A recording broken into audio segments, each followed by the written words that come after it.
Welcome back, everybody, to an amateur Halloween. What the fuck are you doing? I was trying to. What have you had? You sprung. We're trying to. I'm trying to spice it up. Wow. It's a special. Welcome back, guys, to the Halloween special with us. First year officially doing it. Matt, can I be honest with you? I don't like Halloween that much. I love Halloween. It's just lost some of its juice. Has it? Halloween. You grew up in a different time, so what was Halloween for you? Halloween in the early 2000s, man. It just people were just festive, so it wasn't. People actually gave out candy. There was actual effort in costumes. Even now, like I think last year I went to a Halloween party and it was alright, but I feel like even in like costume parties, people don't dress up as much. I want to go to an actual costume party. Yeah. And like effort, you know. Sure. What's your plans for this year? What's your costume? I don't have anything. You don't? You're part of the problem. I wanted to. I wanted to be Cody. What? From Surf's Up. Oh. I wanted to be a penguin. Yeah. And then just carry a surfboard everywhere. Do that. That'd be tight. Do that. Yeah. I want to be sexy Yoda. Never seen that one. Exactly. Sexy Unique. Yoda. It would pop out. It would stand out, actually. Sexy Fuck Squidward. You will. Did that turn you on? No? Damn it. That was my one word I was going to say all night. No, I'm not that much of a Star Wars nerd. One time, Cisco on Halloween, his brother, there's these hot dogs. I don't know where his brother shot to his brother. His brother got these hot dogs from somewhere, and they were like these glizzies. They were mega glizzies. On Halloween? For some reason, we had just got done trick-or-treating, and his brother was like, I boiled some hot dogs. And we were like, okay. And they were, I'm telling you, man, me and Cisco talk about it all the time. Just the sheer amount of glaze on that? The flavor of the Halloween glizzy. I think about it all the time. It's one of my favorite moments on Halloween, the glizzy. I think the best Halloween I had, the most fun was probably like the 06 Halloween. Because that was when my parents finally let me go with my friends by myself. Oh. So like we were waiting. My parents took my sister like right before the sun started going down. That's when they went out first. And then they were back for after a couple hours. And then that's when me and the homies got to go walk around the neighborhoods and just be dumb kids. I think I was dressed as Ghostface. Oh. Like the whole gown, the mask. Was that when he tried to kill you? That might have been that same week. That was the worst Halloween and the best Halloween. So. It was the worst and the best of times. Yeah. So alongside that glizzy. I think about that glizzy all the time, man. I think about that glizzy all the time. Once Pause. a day. Once a day, you're like, damn. I'm chasing that glizzy. Okay, ladies and gentlemen, we're not going to be talking about Halloween all special long. Matt, you have something to show me? So we got a video. We're gonna watch an eerie video. It's just unexplained moments. And since it's the theme of scary, spooky, I thought we can watch a little eerie video. Began surfacing around the middle of 2016. It shows a woman browsing items in a shopping mall. When an item mysteriously falls behind her, she turns and replaces it on the shelf. No shot.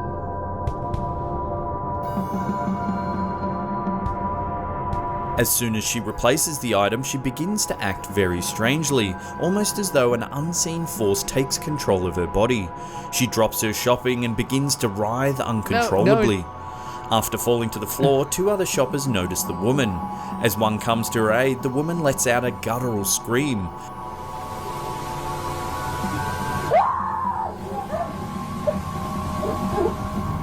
By this time, the commotion has attracted several other shoppers. She lets out yet another scream, this one more intense than the first.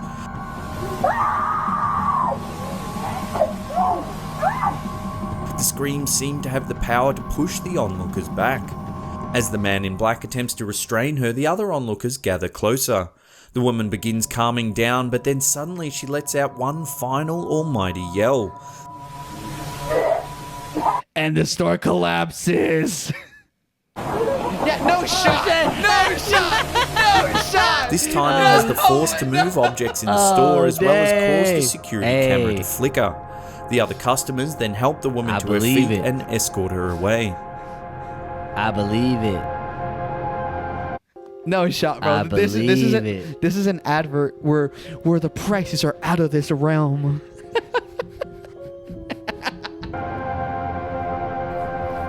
This mysterious footage was recorded in 2003 from the CCTV of an unknown hotel. A member of the hotel staff is sent to investigate screams coming from room 209, which was... This actually was like going around the internet. This security cam footage. He was getting calls of like screams, and he had to go check, and there was nobody in that room. There was nobody checked into that room, and there was like screams and shit coming from it. I remember when this came out. What kind of screams? Like, like that. Something. To be empty at the time. As the man approaches the door, the screaming can be heard over the footage. What's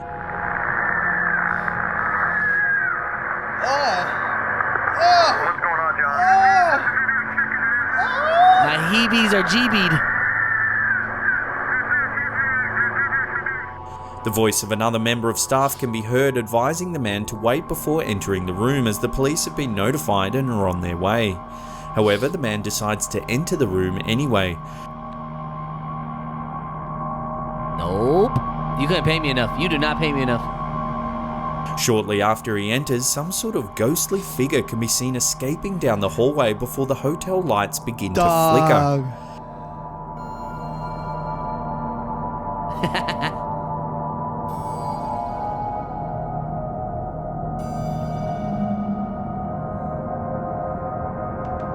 When the man exits the room, he appears startled. He says there was no one in the room, however all the furniture was turned upside down, the carpet was ripped up, and the shower was running. The video abruptly ends without an explanation on what was happening in room 209. Was it a ghost or just a prank? If it was a prank, then how do you explain the ghostly figure seen leaving the room? I don't know. I remember that came out. I don't know. That looks too silhouette-y of a person. What does a ghost look like? I saw the flickering light and I got scared. I forgot that. Wait. What does a ghost look like? I would not assume like a human. You don't know. That didn't look like a human. That looked like a blob. On the 14th of October 2009, two witnesses claimed to have seen a large triangular-shaped object hovering above a hotel they were staying in at the time. The pair reported the strange occurrence to the authorities, and a short time later, two mysterious men dressed in black suits visited the hotel looking... Can we just talk about the fact that how many technological advancements have we had as a society? You know, AI is like here and stuff. Yeah.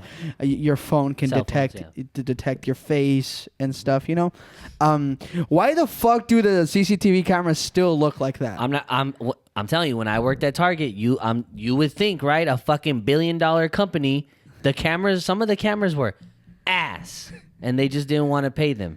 So I'm gonna be real with you. Especially because this was like around 2013, 2014 when this footage came out.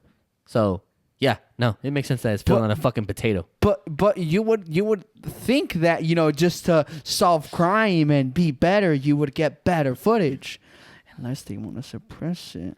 The witnesses. This footage from the lobby security camera of the hotel shows the men walking into the building. The men asked to speak to the guests that had witnessed the event, but were told by staff that they were no longer there. If you look closely at the footage of the two men entering the hotel, you can see the man on the left appears to be having trouble keeping his feet straight as he walks. I don't know, that's just potato quality. Did the guests witness some kind of alien spacecraft above their hotel? And were... So when this footage first came out, the story's a little different. The original story that came out with this footage was same premise. All the details were the same. It was just the starting. Originally, it wasn't a couple. It was somebody who saw something supernatural, like a UFO event, but it wasn't a couple. It was a worker of the hospital, and he actually called out that day. Right? You remember that? No. Oh, that was the original story. So I don't know where they got this like couple saw something. The original story was some type of guy who worked in the hospital. He witnessed something. He called out the next day, and then these people came in asking for him. That's crazy. And there's no footage of them leaving. After they couldn't find him, I guess they were going to try to look around, and there's no footage of them actually leaving the building. So. On the 31st of January 2013, 21-year-old Eliza Lamb disappeared while staying at the Cecil Hotel in downtown LA. Lamb, a student at the University of British Columbia in Vancouver, was travelling at the time of her disappearance, and the alarm was raised after she failed to contact her parents the day she was scheduled to check out of the hotel. When the police failed to locate Lam, they decided to release the video footage of an elevator security camera in the hotel in an effort to collect more information. In the footage, Lam can be seen moving very strangely as if she's hiding from someone or something. Hella weird. She can be seen entering the elevator calmly before pressing several of the buttons on the panel. She then stands back and seems to wait for the doors to close.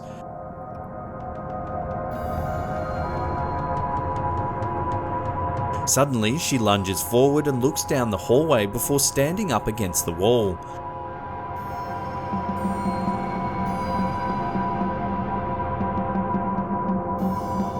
She then exits the elevator before returning, pressing more buttons on the panel.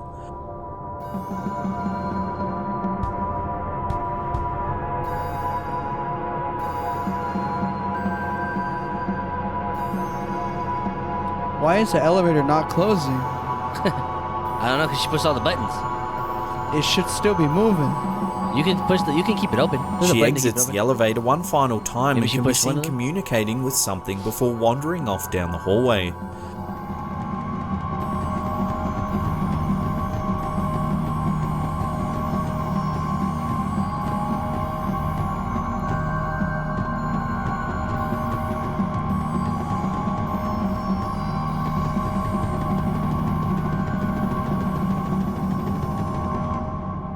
When the footage was released publicly, it went viral. In the first 10 days, it received more than 3 million views and 40,000 comments on the Chinese video sharing site Youko. Are you familiar with that? No, but it's just crazy to me that at some point 3 million views was going viral. Everybody knew about it. Yeah. Oh yeah. Yeah. Yeah. About that. What's creepy about that is they found her dead. And she was they found her body stripped off in a they found her body, her clothes stripped off in a water tank on top of the roof. And it's very suspicious because, one, to get access on the roof without, tripping alarms or whatever. That's one. Two, to strip. 3, to even open that latch to the water thing and then to climb in. And then her clothes were found in the water tank as well. Separated from her body? Yes, not on her, but in there. And they found her, I don't know, anywhere from a couple days to maybe like a little under a week because she was in there for a minute. So much so that some of the guests... She was bloated? Some of the guests were complaining that the water was dirty and black and grimy, and it was because her decomposing body was in there. Yeah. Yeah, so... Fun fact. Many of the viewers said they found the footage unsettling and difficult to watch. Shortly after her disappearance, hotel guests began complaining of black, strange-tasting water and low water pressure. When the maintenance staff went to investigate, they discovered the body of Eliza Lam floating inside one of the water tanks. Despite a thorough police investigation, several inconsistencies of Lam's disappearance... Look at where those water tanks are. That's what I'm saying. That woman was tiny. And it's still a 10-foot like you have to climb a ladder to get onto that, and then to open that latch, and then to get in, and then even have your she got in and then took her clothes off, or she got in and took her clothes with her, or she someone threw her clothes in and then got in. But for what though? Is what I'm saying. Who does that? Yeah. Never been answered. The autopsy report deemed her death to be accidental. However, the police noted that the 8-foot-high tanks, which were located on the roof of the hotel, were only accessible with a key and almost impossible to enter without a ladder. Many theories have attempted to explain Lam's disappearance, from murder to the supernatural. Okay, definitely the ones at the earlier ones were the scariest ones. I think in the middle, bro. God, good lord. I don't fuck with abandoned houses. No. I don't fuck with hospitals. I don't like seeing people that died's face. Like pictures of them? Yeah. Oh. It's eerie. Yeah. Could you imagine if I died? Would you still look at pictures of me? All the time. Like Wolverine. That Wolverine meme when he's just... Yeah. I get what you're saying. Because it's like they're not here no more, but they're still here. Yeah. That's eerie to me. I've never had anybody die. in my family, so I don't know. I'm gonna end off with an actual little urban legend that takes place, or at least it is rumored to have taken place, in the southeast region of Kingsman, Arizona. Oh, right. Mm-hmm. Not too far from us, but not too close either. It's like an hour and a half? Yeah, kind of like on the outskirts of it. So we don't have to worry about too much, but it is in our backyard. Yeah. So, Matt, let me bring you back. It's 1882. Damn, I miss 1882. Right? It's 1882. And they're in a nearby town in Kingsman. We are talking about Luana, which is the name given to this woman. Luana and her husband lived in a minor town. Okay. Not that kind of minor. Minor. Uh-huh. So you know that Arizona has been it was a mining state for so long. Yeah. Copper and all of that. So obviously these big corporations or everything would build like the railroads and everything and have their mining little houses off to the side. Mm-hmm. So they lived in one of those, right? And everything was fine, you know? They lived a miner's life. Whatever that means. Whatever that means. One day, Matt, Luana's husband, the miner, right, packed his belongings on his mule, kissed his wife and children goodbye. Oh, I failed to mention, they had kids. I assume they were minors. Yes, in this case, they were minors. They were children by default. And set to mine the nearby mountains, as miners do.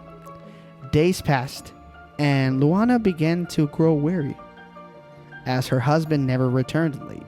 Usually out for a day or two. Yeah. Come back, do the same thing again.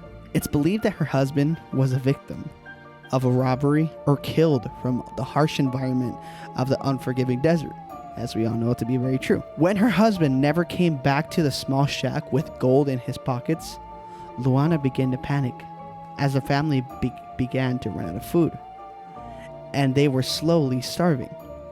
When food ran out completely, it is said that Luana slowly began to grow insane, forced to listen to the children's screams bouncing off the canyon walls. Unable to cope with the deafening screams of the children, and slowly losing her sanity, Luana made the startling decision. She donned her white wedding gown, that same one that she wore when she married her husband all those years ago, just to reminisce. Missing old times. She grabbed an axe and one by one began to murder each of her children inside of the tiny shack. When the shack was quiet and all the screams ended, Luana looked around the shack and the walls and her once white wedding dress that was now newly stained red. From here, Luana dismembered each one of her children into smaller pieces. Oh, she ate them. Piece by piece, and brought them into the river. Oh. And threw them in.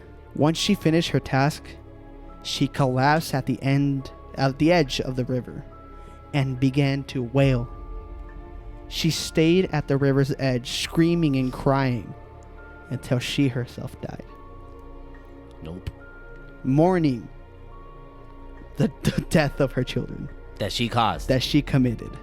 Interesting. Legend has it that when you walk around that shack that is still up to this day, you can hear the screams starting from that edge of the river and get louder and louder and louder as you get to the shack. Would you like to see that shack, Matthew? It's still up? Bam! It is slightly graffitied now, but this is the supposable shack in which it all happened. Is there stains inside or no? I've never been in. Well, like they don't have pictures of it? I didn't look that far. But what I find funny is that every culture has a crying mother. This. Yeah. So, why? I don't know. Have you ever had any... Okay, I say this to end off us saying, have you ever had an experience like that? with like what do they call it in Spanish? What? What are you talking about with the ghost? Yeah. Yeah. What do they call her in Spanish? The lady? Yeah. In Mexican culture, she's known as La Llorona. Yeah.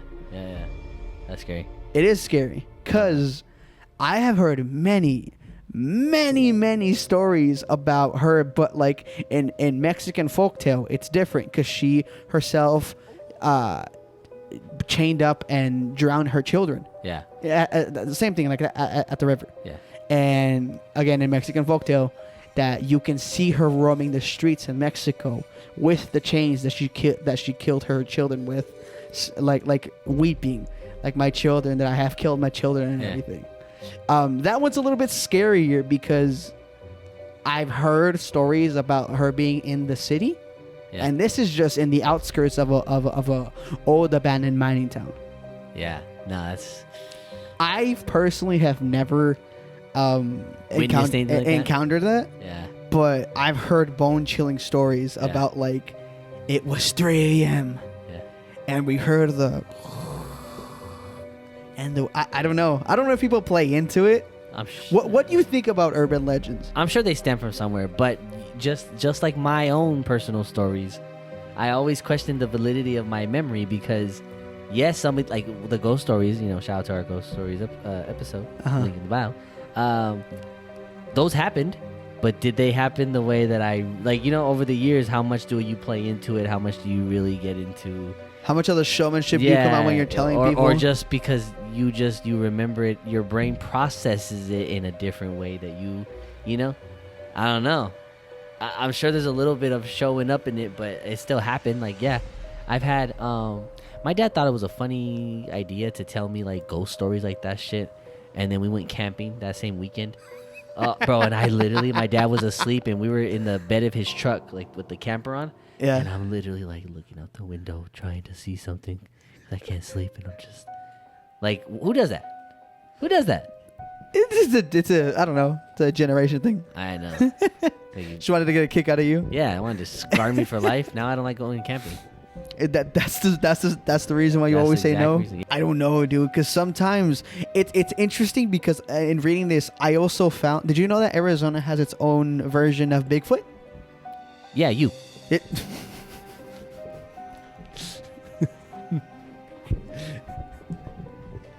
Well, okay, going back to the scary woman, Bloody Mary. Is that the same thing? No, Bloody Mary is different.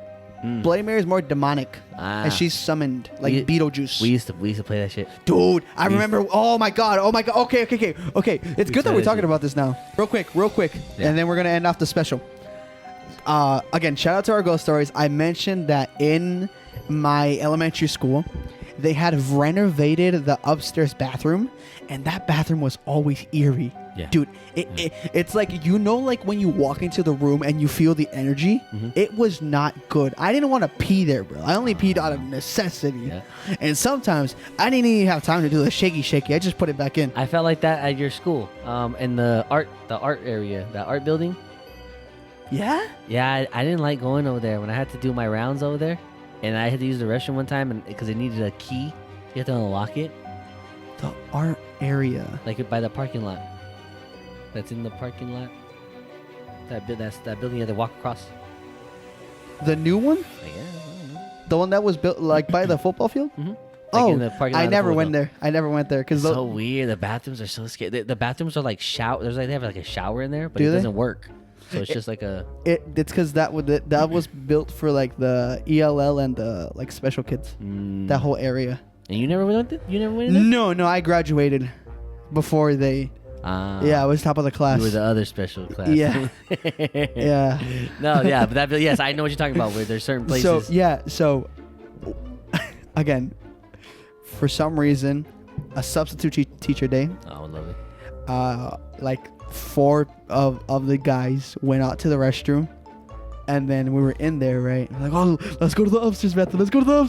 And I was like, no. And be like, come on, don't be a bitch. And I was like, no. And then, long story short, we end up going to the upstairs bathroom, right? Yeah. And I'm just there, kind of just taking a piss. It's funny just because we're making jokes and everything about, oh, it's haunted, right? We find out that this restroom, because we've never been in that restroom for that long, has a sensor, which it shuts off.